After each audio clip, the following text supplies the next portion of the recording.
The universe launched its attack, and humanity smiled as if this was the moment we'd been waiting for. Beginning. The first sign wasn't a fleet of warships or a devastating weapon from the stars.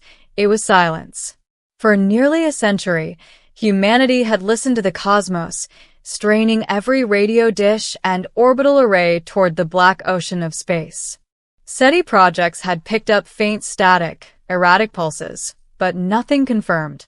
Then, in the year 2245, the silence cracked. It began with an energy flare from the Andromeda expanse, so strong it disrupted communications on every orbital platform around Earth and Mars. The flare carried a pattern, not random static but language, structured, deliberate, hostile. Decoded fragments said, "Humanity, prepare." The universe reclaims balance. At first, Earth's governments thought it was a hoax. But within weeks, probes sent to the outer colonies went dark. Jupiter's mining outpost disappeared into static, its last transmission nothing but screaming alarms. The universe, or something representing it, had declared war. And yet, when the announcement reached Earth, something strange happened. People smiled. Not because they were mad, but because for centuries humanity had feared insignificance. We were ants staring up at the infinite sky, waiting for the boot. But the boot finally lifted, and instead of despair, humanity felt purpose. At last, the galaxy had noticed us. Middle.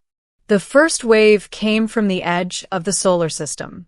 Enormous constructs of dark matter and energy, unlike anything engineers could explain, descended toward the colonies on Neptune's moons.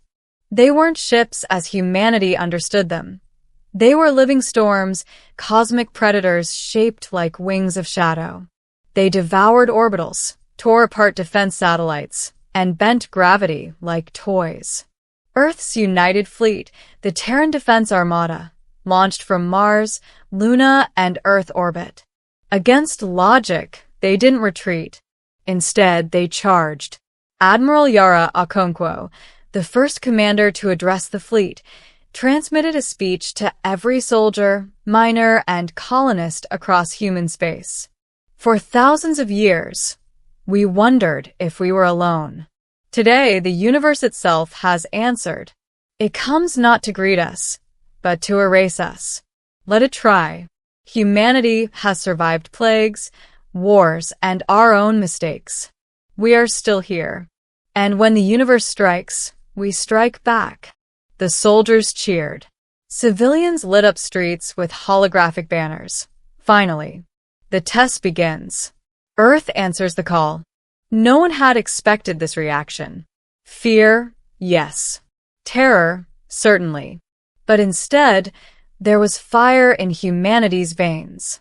Every inventor, hacker, engineer, and dreamer wanted to join the fight. The first battles were brutal. Entire fleets were torn apart like driftwood before the storms of alien force. The asteroid stronghold of Vesta fell in a single day, its population wiped clean by a blast that bent reality itself. But humanity adapted fast. Faster than the universe expected.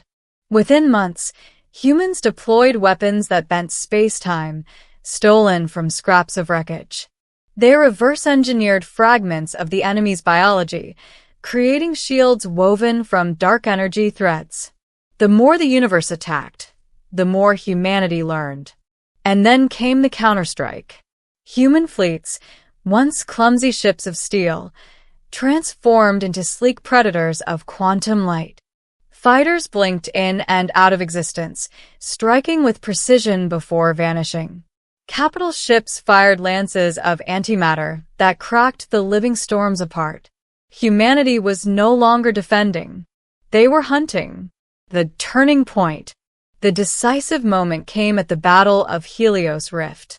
The enemy, if it could be called that, launched its largest assault, a wave of shadow beasts so vast they blotted out the sun over Mars.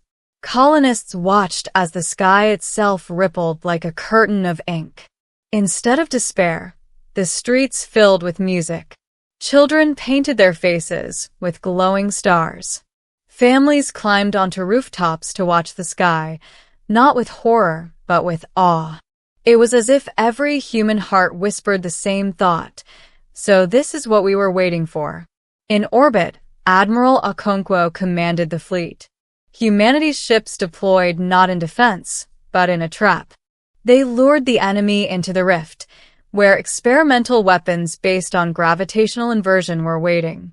The trap detonated. Space folded, crushing a third of the invaders in a single breath. The rest scattered, howling across the void in forms that could shake planets. Humanity pursued them into the black, relentless, fearless. For the first time, the universe hesitated. Middle-ending build. As months bled into years, the war spread beyond the solar system. Humanity leapt into neighboring stars, colonizing worlds not to settle but to fight. Where the universe unleashed storms of annihilation, humanity answered with ingenuity and defiance. Legends grew. Stories of captains who rode dying ships into enemy hearts, of scientists who built weapons from scraps in asteroid caves, of ordinary miners and farmers who stood with rifles at colony walls. But more important than weapons was the unity. For the first time in all of history, humanity was not divided.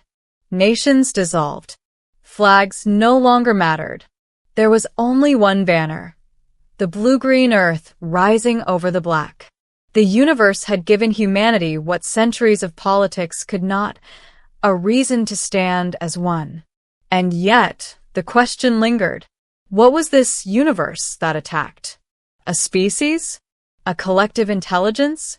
A cosmic immune system seeing humanity as a disease? No one knew.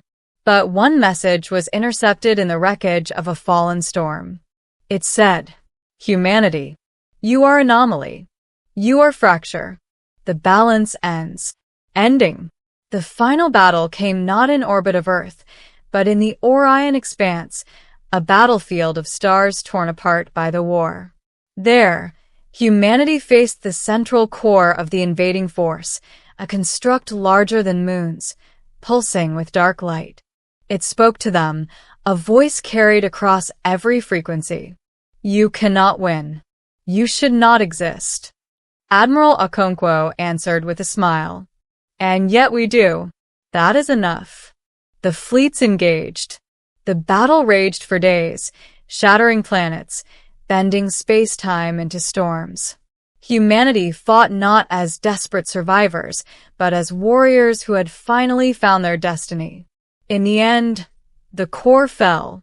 Humanity unleashed every weapon, every ounce of will, tearing it apart piece by piece. When it exploded, the shockwave painted the skies of 1,000 worlds with auroras that burned for weeks. The war wasn't over, perhaps it never would be, but something had changed. The universe had noticed humanity, and humanity had not cowered. On Earth, celebrations filled the streets.